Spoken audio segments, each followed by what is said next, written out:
I'm also actually kind of secretly glad that you have a bit of space, because usually I get up here and just chat absolute shit. And I was thinking, no, get up here and just do the poems this time. But now I've got time to chat shit.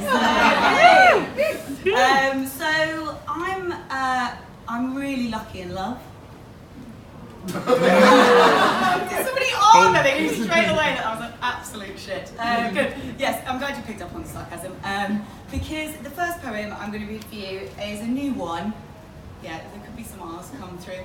And it's called Right Girl, Wrong Time. You came out of nowhere, covered me in compliments, hit me like a ton of bricks, graffitied the walls I'd encased myself in, hoping some would stick, and they did. Reassuring words chipped through concrete left me open and raw, but prepared to be yours. Until it seemed your spray can ran out of steam, with just enough paint left to say, sorry, right girl, wrong time. It sounds like the better way round, but does that mean I'll be the wrong girl at the right time? And why do you even get to decide? Because I feel like I'm the right girl right now, but somehow that feels wrong. Am I the right girl for you or the right girl for someone? And if so, did you have a person in mind? Otherwise, that feels a bit vague. And how can you be so sure anyway when you're going back and forth on what to say and whether to stay and give it a couple more months? But we actually both know it's done. You woke me up. And now you're sitting opposite me in a dressing gown, and I'm still in your t-shirt that smells like us both. And it's too early for daylight to tell our faces what expressions to wear, so we'll just talk in the dark. Too early for dawn, but too late to have stayed in that bed that ejected us, rejected our attempt to stick it out for a few more hours. And if it's the wrong time, it's time we've run out of. And being the right girl right now is turning my stomach inside out, and I wish I had something horrible to say to you, but I don't. You woke me up, reminded me that pleasure can come from safety, and leaning in won't mean you lean too far over the edge and into harm's way. And actually, I'm not that fucked up after all, I'm okay. And I might even be the right girl. And it's the right time for me. And whether that's matched up with the right boy at any time, I can take all the pieces of the world that I want, that I thought didn't belong to me, that I thought had scattered like marbles on concrete. And it's okay to be sad that it's his wrong time. Because if I can be his right girl, I can definitely be mine.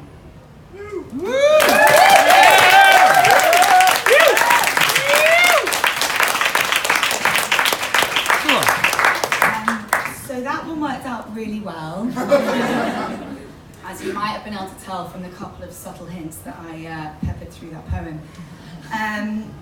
But it's not all bad news, is it? Sometimes things don't work out, and that's okay. But I feel like we are creatures of fantasy, and I don't know about any of you, but if something doesn't work out, I feel like you still need an outlet for some of that energy, you know? And it could be a person you locked eyes with on a train station platform once and thought, oh my God, this is it. This is it. This is it. And obviously, you know, he's the one that got away. But I feel like everybody has that one person who they can sort of drift back to in a moment of need. So I wanted to kind of write something about that. And this is called Restore to Factory Settings. You are my delicious default. I return to you when the slate is licked clean. My lips make the shape they did when yours first pressed against them. Unexpected pleasure of that first pressure. The moment my bedroom light switch is flicked, my brain presses play on the memory of that single snatched kiss we should never have had 6 months ago. Yours is the hand I imagine tracing the space between my ribs and setting my spine on fire when your fingertip circles the skin on my hip. I imagine your unexpected call, your made-up excuses, broken down, Brighton-bound cars, cancelled plans, and if you're not around, I'll understand, but we both know what you really want to say. And mine, sure, of course. You can stay. You turn up on the doorstep, my legs freshly shaven, hidden under yoga leggings, because I wasn't expecting this. I'd open the door to you, that bottle of unchilled Pinot Grigio, and a notably absent overnight bag. The look on your face says, I'm so glad you didn't turn me away, and neither of us know what we'll look like the next day. My reply into the wine glass cupboard is, the sofa really isn't that comfy anyway, and bigger swallows start to overcompensate for the cards neither of us are willing to put on the table, but that validate 6 months of Instagram likes. When all else fails, you are the screensaver that flashes when I restore to factory settings. I never think about you in between. Well, almost never. But as soon as I've stopped with someone else, I type in the password, 8 letters, all lowercase, and one special character. You light up and whisper, hot breath agonizing against the back of my neck, where have you been?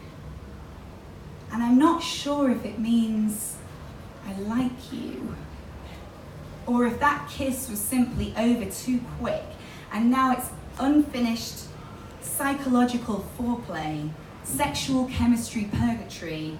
But either way, knowing I've got you to come back to kind of makes me want to press reset, and the ever-present danger of a drunken text, and hope your car breaks down somewhere between Brighton and southwest London after the last train has already left. Thank you.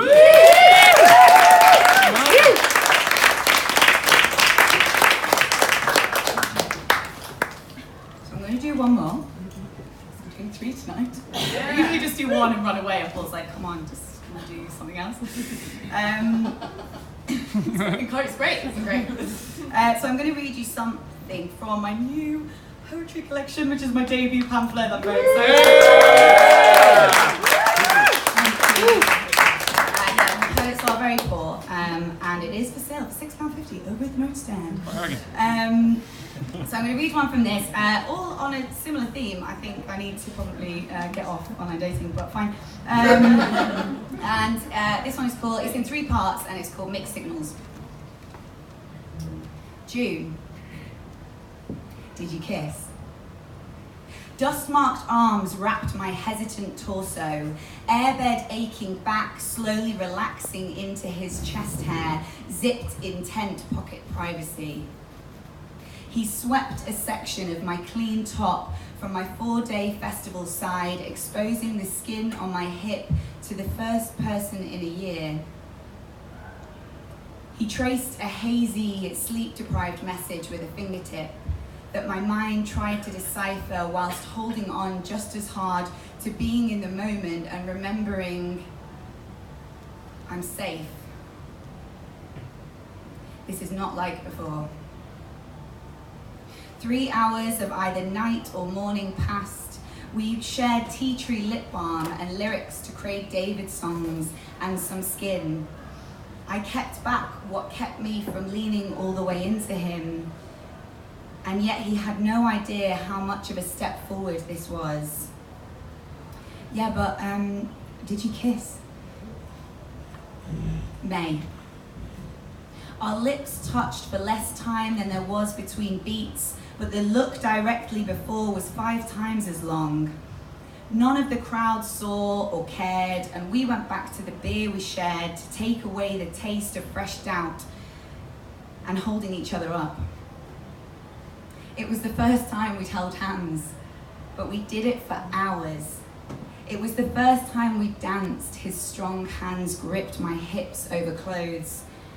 The rest had been through looks and overthinking and buying each other gin and tonics before that. Outside, after, was the second time we kissed.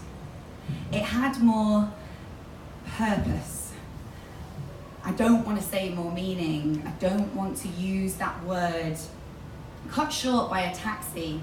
Back at his, I let him fall asleep on my shoulder, which felt like recharging something I didn't know I'd lost, and snuck out at 5 a.m.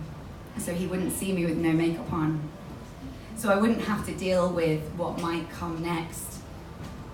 Yeah, but weren't you both smashed? July. He's called it. Pressed send and his washed hands are fresh in my phone.